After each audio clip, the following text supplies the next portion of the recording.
WiggleCulture here. Been working on getting some tomatoes planted today. So there's my tomatoes on both sides of that little path and some basil in there. Got some holy basil and some red basil and some regular old basil.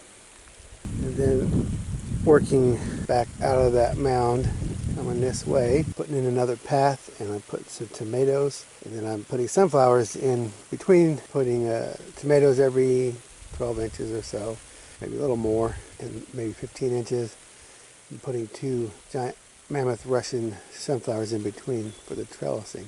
So I had to scrape back all my hay where I had choked out all the weeds. So I've been working along here. Got into a little tussle with some ground bees, trying to decide whose place this is. So I wanted to show you this yellow mat that was all along here. It was there too, but I covered it with hay. It's the chickweed. It's died out. It's gone to seed, dropped its seed, died out from the heat. Left the common vetch, which is somewhat edible. The little pods on it, it's like peas, are edible. It's a legume. It's just a natural plant here. I don't grow it on purpose. It just comes up volunteer.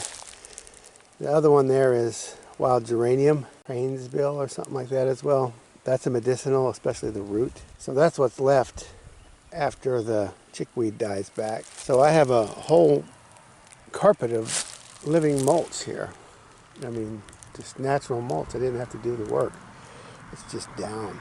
So that's very, very cool. I like it. And it'll come back every year. It's the first layer of succession. It's an early spring plant. It comes up real quick, does its thing, and then dies back. And it's allowing for the next thing, which if you look at these geraniums and this vetch, that's the next thing in succession there. And it would also have the warm weather plants, would have like the wild lettuce and the dock and the thistles and the amaranth and just the more weedy, stemmy type things, deep-rooted things.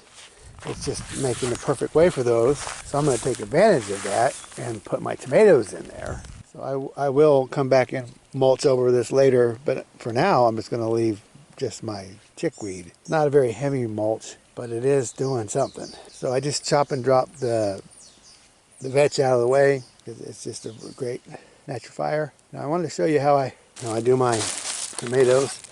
I already put two sunflowers in between there. Just poked a little hole in the mulch. So I use this bulb planter. I make sure to get it down below grade. Hopefully it'll pull the dirt out. Well, usually I would try to make sure all that dirt came out, but for this purpose, here's how I fertilize. These are old eggs. Never got washed, never got put into circulation. They've been sitting around for a while, so they're no good. Had a couple pop on me. That's really pleasant. So I'll put an egg down there and a little, let me find my shovel. When I was running from the bees earlier, I chucked my shovel. Oh, there it is right next to me. Okay.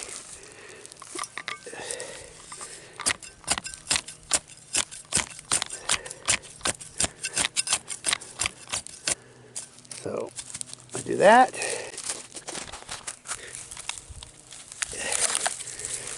Tomato, big red tomato. Okay, big red. So we'll take this now. Make sure to get that weed out of there. Now, go ahead and plant your tomatoes extra deep. I like to push it against the soil there.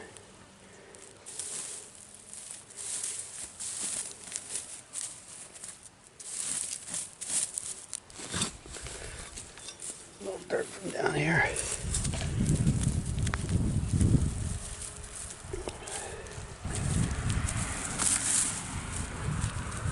Little chunk of clay. Anyway, that's down pretty deep. That tomato will try to root all along that stem, so you're not hurting it by putting it in there. You're actually giving it a head start. And the calcium from the eggshell and all that stinky goodness is fertilizer, and then I get the calcium to help with the blossom and rot. And it's a totally natural form, and it's a resource that we have here. So I just put one one egg under each, and I'll top dress with, we save our eggshells and dry them out in the oven and then powder them, and I'll be putting that top dressing on the tomatoes as the season progresses. So I just wanted to show you what I was doing here. We'll go along there until I meet back up with what I was doing, make sure all those bees are gone. That's how I move my eggs around. Put them in my empty tray and just keep them on hand that way. I'll get these planted and watered in, and it's a warm one. It's over 90, I think. I got to patch that hose as well. It's been kind of slow going today. I hadn't got as many plants in as I thought I would. So here's just a shot around. Oh yeah, when I plant trees, I put at least a dozen eggs right at the bottom of the root bowl. Old eggs. That's great fertilizer. And those trees love it, and they pop right up. So I don't know what all is in eggs, but they're good fertilizer. I'll check in with you later. I forgot to mention that when I'm using this bulb planter, I always want to make sure I get down deeper than the planter. I always make sure, no matter what the condition of the soil, I'm going to get down deep. Now this is the worst along any of this. That up there is a bit softer, hit a couple dry spots, but for the most part it was 4 or more inches of black topsoil. This has an inch. This is a really dry ridge, just in the way things are done here. This is one of my more dry spots.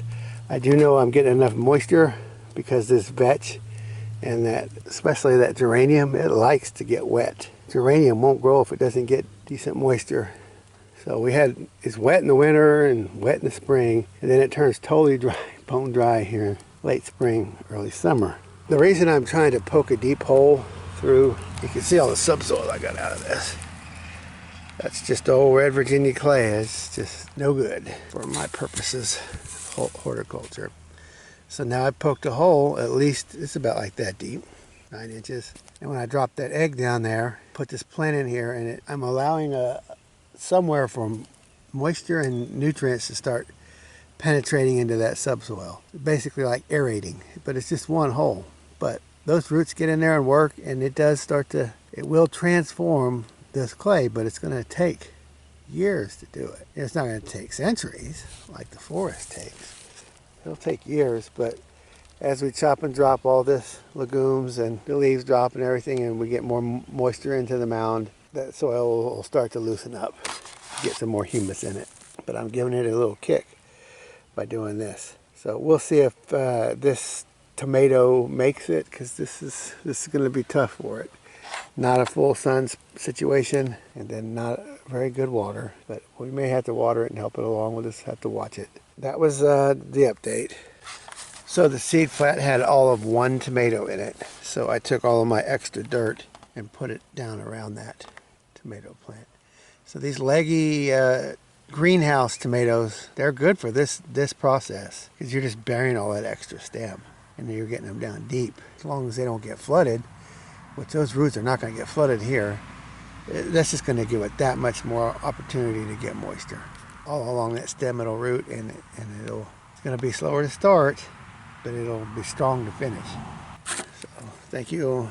And the reason I only had 1 plant in there, my chickens got in there, scratched out my trays, tore up my greenhouse. So it's kind of hit or miss with this tomatoes this year.